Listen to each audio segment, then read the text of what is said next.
Welcome to the Daily Faceoff Show, your everyday source for the latest news with top-notch insight and analysis. Live every weekday at noon Eastern. Welcome in. It is a April 7th edition of the Daily Faceoff Show. Tyler Yaremchuk and Mike McKenna with you for 30 minutes of straight hockey talk. And McKenna, you're looking good. You got that fresh Daily Faceoff shirt on. Dude, we're swagging it up over here. Look at this, man. Well, don't look at I don't have any muscles at all. But like, hey, check it out, man. I'm sure we're going to have these coming at you soon, having them available for, man, it's going to be like, it's like we're on tour, Tyler. We need merch. We need like dates of where we're going. We're going to take this thing live. That's our next step. What do you say? Daily Face-Off Live. Why not? I'm all on board, and we just got to get Frank to sign off on it, and we're good to go. Let's throw 2 minutes and 30 seconds up on the clock and start with really the one big result from last night in the NHL, and that was the playoff hopes for the Vegas Golden Knights taking a fairly significant blow. The Knights fall 5-1 on home ice to the Vancouver Canucks. Elias Pettersson has a monster night for the road team, picking up 4 points, 2 goals. Thatcher Demko slams the door shut with 33 saves. And you sit there, you look at the playoff situation now for the Golden Knights. If they wanted to catch one of those two teams in the Central for a wild card spot in Dallas and Nashville, that's tough because they're behind both of them and they have 3 less games played than both of those teams. If they wanted to catch LA or Edmonton, well, you can see the points percentages not in their favor. They're also 4 points back of the Kings. They're 5 points back of the Oilers as well. You look at it, Mike, and it hasn't looked good for a while, but now it's getting to the point where I would go as far to say the Golden Knights are probably on their last life. Well, very close to it. And here's what happens. They win 5 straight. You start to get hope. And then you realize really the mathematics are just against the Golden Knights. And they laid a big old Easter egg at center ice last night in Vegas, coming back into town against Vancouver. They weren't good enough start to finish. But I will caution people to think that Vegas is out of it completely, because if they can win 7 of their last 10 games, it gives them a chance. I'd put them at 96 points. Dallas still has to get points. Nashville still has to get points. I was on a Dallas team not many years ago in 2018 that we went on a tremendous fall off at the end of the season. I think we lost 8 straight games and we missed the playoffs. It can happen. And I do think that Vegas, aside from last night's game, has played better, but they don't have much of an easy path here, Tyler. They will be running into Calgary, Edmonton, Washington, Dallas, St. Louis. Vegas made the most of the easier part of their schedule towards when playoffs starts. Now it gets even harder. So it's a big mountain to climb, but I would not count them completely out of it just yet, Tyler. Yeah, and I mean, you look at the team, it's a talented group, even though they are banged up right now. And you mentioned their schedule ahead. Maybe one of their saving graces could be those head-to-head games. You mentioned it. They play Dallas. They play Edmonton. Right. Also, Edmonton's in action tonight against the LA Kings. So if you're Vegas and you're setting your sights on potentially catching the Oilers, you're probably rooting for the Kings tonight in that matchup and hoping they can take care of the Oilers in regulation time and not let that game bleed into overtime like it did last time the Oilers and Kings met. But you look at this lineup, and it's just the depth of this team was supposed to be such a big strong suit. And now with the injuries piling up, you look at this forward group and you kind of go like, ooh, it actually is fairly underwhelming with all of the bodies they have out of the lineup. Yeah, and a big reason is they're really just playing with 3 lines. And, Jake Leschyshyn playing center on the 4th line. He's been up and down and played a lot of minutes within the lineup, but more or less it's 3 lines. The one thing that we didn't show here is the defensive core. They do have Braden McNabb back as well as Alec Martinez, and that's helped them the first 2, but they're still kind of finding their way. So again, Vegas there's the defensive pairings you can see now, McNabb and Martinez back in, but Vegas has got to win games here, Tyler. Bottom line, I think they have to win 7 or 8 out of 10 to have any chance, and that's just hoping for any of the teams ahead of them to also fall off at the same time, but it can happen. Vegas is still in the fight, and we're getting to the point where it feels like every day or two we get the news that, hey, this team has been officially eliminated from playoff contention, and they're just more or less playing out the stretch. Maybe you take the angle of, oh, we're going to be spoilers. We're going to beat these playoff teams and ruin their season. But as a former player, you touched on your experience with Dallas when you guys fell out of the race. What's it like being on a team when you're already out of it, and there's 3 or 4 weeks to go in the season, and you're kind of sitting there being like what are those last few weeks of the season like when you're really just playing out the stretch? It's kind of mixed feelings because in some ways you're just ready for the season to end. Like you've already booked the U-Haul. You're ready to leave town. You're going to get your lease agreement taken care of. You're doing all those things that basically get you ready for summer. But at the same time, when you get into the locker room on those days, you think, man, there's no pressure here. Let's just play. And I think that some of the most fun I had were in those years where we were already eliminated. Like pregame soccer gets crazy. Guys, they're not afraid of getting hurt, so guys are going as hard as they can in it, and they're just players are looser, man. And I think that's the reason why, some teams are better at this time of the year, even if they've already been eliminated. Is they're just there's nothing on their shoulders. There's no need to be worried. And of course, at the NHL, you may have people who are looking for contracts and are going to be free agents, and that's a real factor. But it just takes a lot of the pressure off. And I think it's a really good lesson for players that, hey, you need to have fun while you're playing this game. If you take it too seriously, it can ruin you. And those last couple of weeks or months when I was on the teams that weren't any good, man, they were fun. But they were also a lot of fun when you pulled out of town because you were happy for the season to be over. I wonder what that says maybe about a team. You mentioned, no pressure. You come in, you're playing loose. A team like Buffalo and how important that could be Oh, for even yeah. that group going forward, right? You look at what Don Granato's been able to do. They're a competitive team right now, even though they're out of the playoff mix, but they're beating teams. You got that top line that seems to be humming along perfectly. And you mentioned, it's loose in the room. It's fun in the room. I wonder if that maybe could really help a team like the Sabres establish a bit of a culture and identity. And maybe, even though the games right now don't feel like they mean a lot, maybe they find a way to roll that into positive momentum for even the start of next season.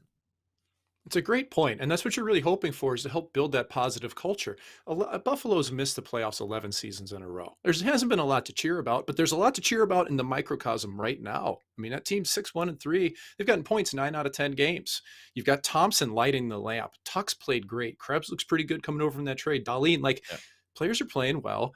You get the old relic Craig Anderson still kicking and getting wins. He may even get another year out of this. He even talks that, man, bucks him a lot. Maybe he wants to come and do another.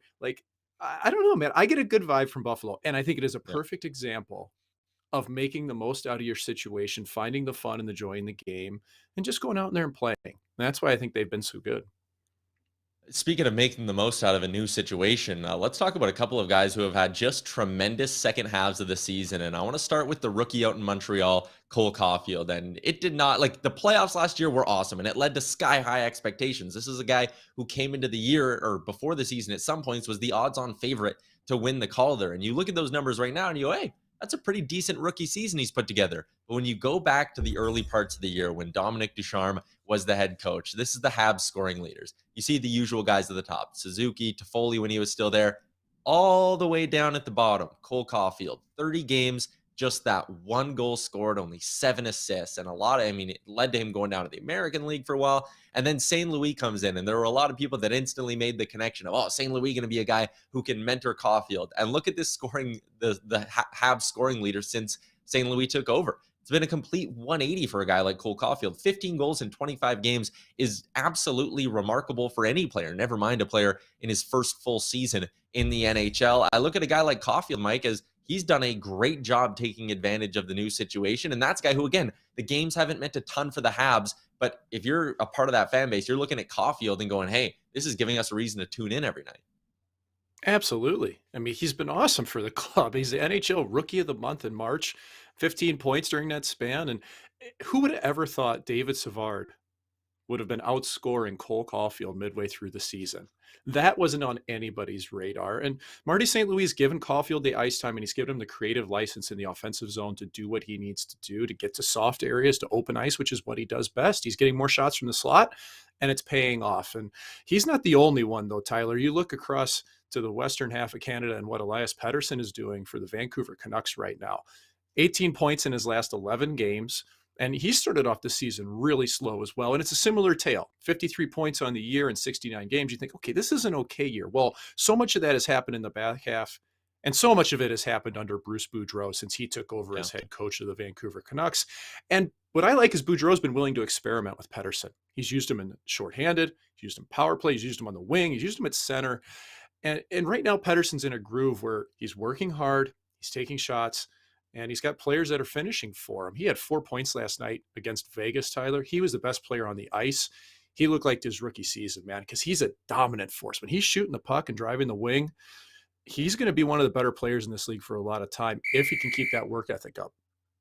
Yeah, you mentioned the difference between Green and Boudreau for Elias Pettersson. 26 games this season under Green. I mean, Pettersson couldn't buy an even strength goal. 44 games under Bruce Boudreau, 13 even strength goals. He's got 7 since the beginning of February as well. It's been an unreal run. And the moral of the story here, no such thing as meaningless hockey in the NHL. Mike, I know you're big on Twitter, so you probably saw this going around, but the trend yesterday that people were asking was, what is your cancelable take? And it started with food and whatever and movies and all that. And of course, eventually the hockey world got on board with it. So I'm going to throw this your direction. What is your cancelable hockey take? Well, I got 2 of them. Okay. And we discussed this, full admit, we discussed this in pre-show that I had a good one. Well, I thought of another. The goalie. Whenever somebody says he's going to want that one back, canceled. You can't do this anymore. You're not in this job anymore.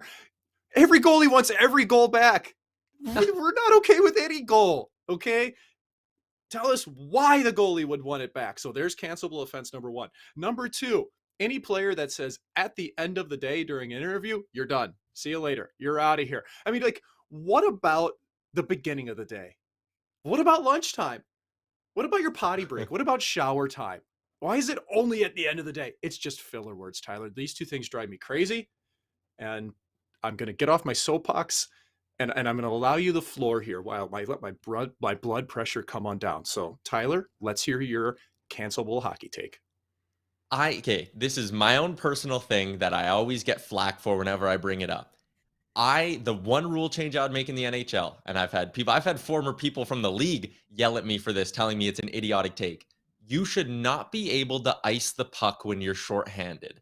I do not understand why the sport does it. It doesn't make sense to me. You punish a team by putting them shorthanded. They're down a man. There was an infraction. They are punished. But then at the same time, you bail them out just a little bit by saying, oh, but that one rule, icing, that no longer applies to you. I don't get it. I think if you are shorthanded, like in soccer, you should be forced to actually play the game shorthanded. And I always get people yelling at me when I bring this up, but I just think it doesn't make sense how you punish a team and then at the same point you kind of put out a hand and go, but we'll help you just a little bit here. So give me a little insight here. If we take it away, are players going to practice flipping pucks and trying to get backspin on it like they're hitting a 9-iron at a green 150 yards away? Great Masters reference, with this being Masters Week, by the way. I think that is the way it would go. I think it would be an art to be out, and even more of an art than it currently is, to be out there killing a penalty and trying to run out that 2-minute clock. It would force players to actually play the game. It would probably lead to skill players being on the ice more, because you wouldn't just maybe you wouldn't let that 4th line guy with no hands go out there to just try block shots, because you'd be like, hey, we actually have to keep moving the puck and keep playing. So I always get flack for it. Maybe a bit of a hot take, but why the sport allows icing on the penalty kill is beyond me, Mike. Hey, I like it. I'm all for doing it for progressive thinking. And hey, there's a place that you can incubate these ideas. Let the American League try it for a season. What harm would it do? Yeah. I don't see any. Tyler, I don't mind your thinking at all. I wouldn't mind seeing that. I think it'd be fun to see how teams and players would counteract the rule change. Yeah, perfect. There we go. Mike is not canceling me for my take, and that makes me very happy. Let's move along. You're good. Let's move along to another edition of Icebreakers, and let's bring in Frank Seravalli.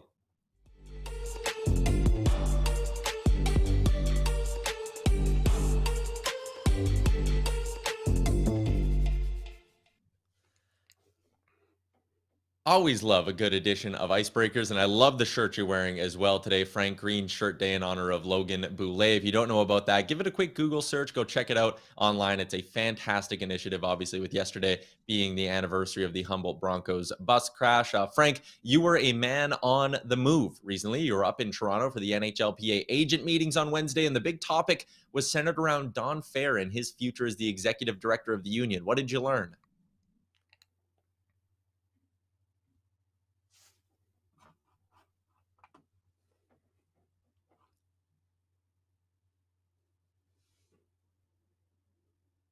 Oh, I had a muted mic there. My apologies. Oh, there we go. We're good to go. The answer to your question is that the clock is ticking. That's what I learned in Toronto at the NHLPA player agent meetings, that there is lots of consternation, lots of frustration surrounding the lack of a plan moving forward with Don Fehr and the potential end of his tenure as NHLPA executive director. Go back to 2014, after being at the helm for just about 3 years, he had first mentioned the idea of putting a succession plan in place for the Players Association. They had gotten through a CBA at that point. Now they've gotten through another one. They've got a long time until this CBA expires. There's lots of things that could happen between now and then, but Don Fehr was essentially brought in to be a wartime general, a wartime consigliere for the players, someone that could help them through labor disputes. That's not top of mind at the moment. And now that Don Fehr turns 74 in July, there's agents, there's players, and now perhaps most importantly, NHLPA internal staff that are curious, what is the plan now moving forward? And that was supposed to be one of the big questions asked at the player agent meetings on Wednesday. Well, there's been a lot of talk about it with the succession plan. And you have to have that in place, especially when you get somebody who's in their mid-70s. Like, you can't do this forever. And as an old former player, I always wonder, is this just a power thing? Like, is somebody going to walk away? Why is this happening? So what I can't ever understand, though, is that why is it on Donald Fehr to come up with a succession plan? Why isn't it on the executive board? Why aren't they giving him his own succession plan that he needs to follow? Well, I think you've hit it right on the head, Mike, and that's probably the most appropriate question to ask. You know, I was there yesterday and I asked Don Fehr, are you working on a succession plan? And his answer was, if I was, I wouldn't tell you. And his response was that he was intimating that he would tell the executive board first. But if you take a look at the NHLPA Constitution, and I wanted to highlight this one section in particular from the document that I obtained, it's the last sentence. The executive director shall be responsible to the executive board and may serve for so long as he or she enjoys the trust and confidence of the executive board. So the key to point out here, Mike, is the system.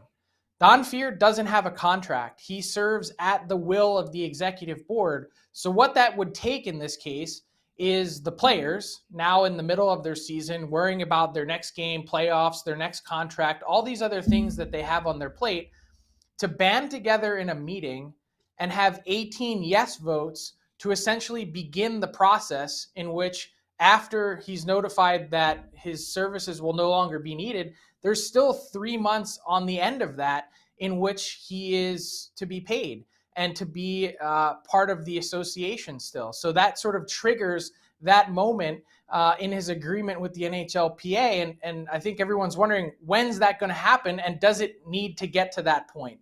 You know, that's really the big thing here, Mike, and you'd know this being a former player, is the history of the NHLPA and the association. And that's why there's so much concern at the moment and moving forward. Is look at almost every executive director that's come before Don Fehr. It's ended bloody. It's ended poorly. They've been fired. Mm-hmm. That's the one thing that they have in common. And I think, you know, the concern here is from everyone watching from afar, does it need to be that way? And does the association need to be plunged into chaos? It's clear that patience with Don Fehr is running thin from multiple constituencies, and that it's time to begin putting this plan in place. But to this point, really, because of the support that he has, I think, in the Constitution, he's emboldened to stay on essentially until someone begins to try and remove him.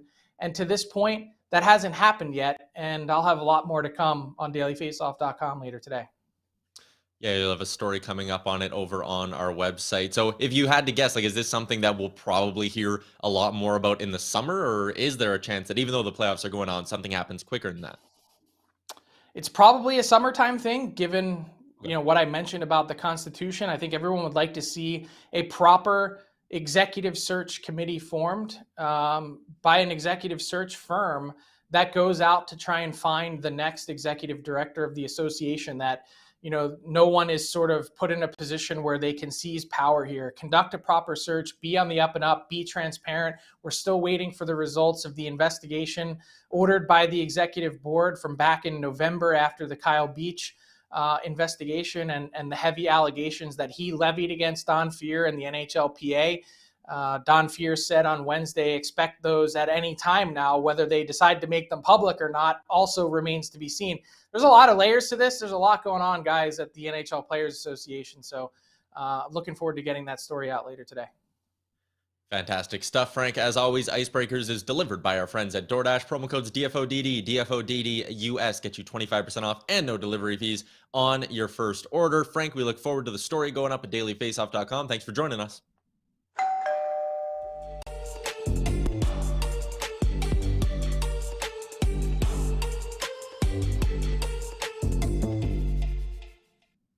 Speaking of stories that are up at dailyfaceoff.com, that ties in nicely to our inbox question. Hashtag AskDFO. Send them in on Twitter. Tomorrow it'll be Frank Seravalli back in the big chair. So if you have a question for Frank, send it our way. Matt Larkin has a piece up on whether or not Ryan Getzlaf is a first ballot Hockey Hall of Famer. And listen, there is no denying this guy is one of the best, if not the best, Anaheim Duck ever. He's one of 46 players to score over 1,000 points with one team. He played all 1150 of those career games in an Anaheim Ducks jersey. He won a ring with them when he was younger. When you look at his resume outside of Anaheim, 2 Olympic golds, a handful of other international medals. Mike, in your opinion, Ryan Getzlaf, first ballot Hall of Famer? For all the things that you just said, he should be teetering right on the edge. And I think what it's really going to come to me, he's a Hall of Famer, full stop. Yeah. What it's going to come down to is who he's going to be up against in his potential. Is it inauguration? Gosh, I'm using like American political terms here. In the year that he could potentially go into the Hall, who's he up against? Okay, so I mean, Alex Mogilny, like really, this guy's not in the Hall of Fame. And of course, I could take that further and complain from the goalie perspective why Mike Vernon, Curtis Joseph, Tom Barrasso aren't in the Hall, but that's not on the front burner right now. I think that's all it comes down to. If it's a really strong class that is up against Getzlaf, it might be tough, but I think Tyler, he's got to go in the Hall of Fame. When you captain a team for that long, when you've got the hardware, the cups, the Olympic rings, like the points, all-stars, you name it, he's a Hall of Famer, man. Don't you think? He's absolutely a Hall of Famer, and I agree with you. He's teetering right on the brink of being one of those first ballot guys. Does he have he's a winner, right? Mention the ring, mention the Olympic medals as well. And that counts. It's not the NHL Hall of Fame, it's the Hockey Hall of Fame. You have to consider his international resume. But when you look at, was he ever one of the best in the league at what he did? Was he ever considered that elite player in the league for a significant stretch of time? And it's close, which is why I don't want to say yes, slam dunk first ballot guy, but I also don't want to totally shut the door. I agree with you. It probably does, in a sense, come down to who's around him in that class, which this could have been one of my cancelable takes. I think the NHL shouldn't have just 4 in a class, and I think there should only ever be first ballot Hall of Famers. I think 4 years after your career's end, you get voted on once, and that is it. I've never understood why, 12 years after a guy's career, he's not a Hall of Famer, and then 16 years after his career, magically, it'll be like, oh, well, now he actually is a Hall of Famer, however those timelines line up. I've never understood, what he did didn't change. In my opinion, we should be able to grade Getzlaf evenly as a hockey community, and the voters should be able to make a judgment on it 3 or 4 years after his career, and nothing changes after that. Do you kind of get what I'm saying? I get you. I would give them more than 1 year, though. And again, I think it's just based on, you can't have 12 people go in one season, and you can't have one. Like, it does need to remain consistent. So could maybe we put a sunset date on it? You get 3, 4 cracks at getting into the Hall, and that's it.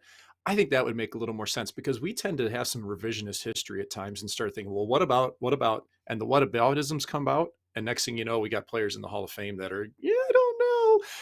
And we're still leaving out Mike Vernon and Curtis Joseph and Tom Barrasso.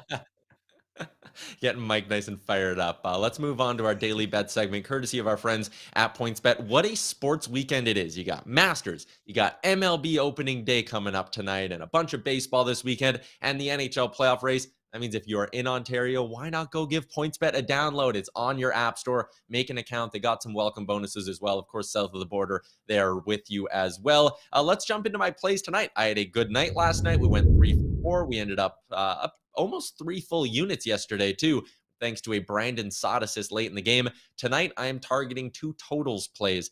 First, over 6.5 between Philadelphia and Columbus. These 2 teams met earlier in the week. They combined for a total of 6 goals. Columbus has been an okay over team as of late, but tonight, the Flyers are going with Martin Jones between the pipes, not Carter Hart. I think that should lead to a little bit more offense coming from Columbus here. Philly just played the Blue Jackets the other day. I like their chances of scoring a little bit more than they did earlier in the week. 6.5 with the total paying even money. I like that bet. And I'm also taking the over in Montreal and New Jersey tonight. I don't love the payout all the way down at -130, but for both of these teams, the overs hit in 3 of their last 4. So goals have been coming pretty easily, both offensively and defensively for both these teams. And for a team like the Devils, the overs hit in 7 of their last 10 as well. So I like the chances of it hitting again tonight as they go head-to-head out in Jersey. And for my player prop tonight, I'm going to the Nashville-Ottawa matchup, and I'm going with a Matt Duchene assist.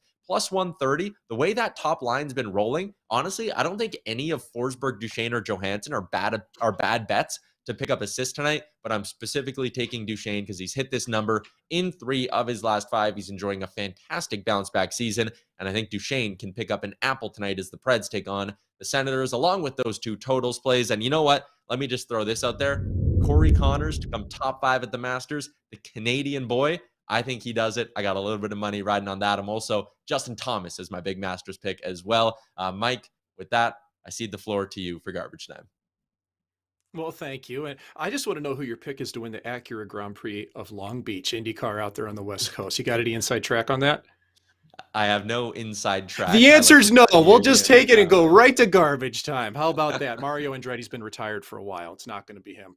Okay, so listen, 33% of players in the NHL come from NCAA Division I hockey now. And that number has risen dramatically in the past 20 years. And of course, myself being a former skating saint of St. Lawrence University, I implore you this weekend to watch some Frozen. Oh no, it came off. Oh no. To watch some Frozen 4 hockey. Okay. It's phenomenal stuff. And you're going to see some players who are going to make a difference in the NHL. You've got Michigan versus Denver, Minnesota versus Minnesota State. That in-state rivalry is going to be big. But I got 2 players that I want you to keep an eye on. At Michigan, you've got Owen Power, the first overall draft pick that went to the Buffalo Sabres, a 2022 Olympian for Team Canada. You're going to see him in the NHL very soon. And of course, as you could guess, I have a goalie for you to keep your eye on in the tournament. His name's Dryden McKay. That's right. His name's Dryden. Okay, first off, that's a sick goalie name. Dryden. Fellow alumni of the Springfield Junior Blues of the North American Hockey League. Root him on. This guy has gone 112, 19, and 4 in his college career for Minnesota State, 34 shutouts. So keep an eye on those 2 players. Enjoy it. You will see some of these top players from the Frozen 4 in the NHL as soon as next season. And I can't wait to watch and discuss it on Monday or Tuesday. It's going to be fantastic stuff. I love that you gave us a couple players to watch. Our boy Chris Peters, he's going to be covering it like a blanket over at dailyfaceoff.com. So make sure you give him a follow on Twitter and you don't miss any of his stories. And yes, Mike, we will be breaking it all down next week, but we still got one more show to crush out this week. That'll come tomorrow when Frank Seravalli is back in the big chair. Until then, enjoy your day, hockey fans. Keep it locked on Daily Faceoff in the meantime. We'll see you tomorrow. Thanks for watching the Daily Face-Off Show. Make sure you hit subscribe on our YouTube channel to never miss an episode.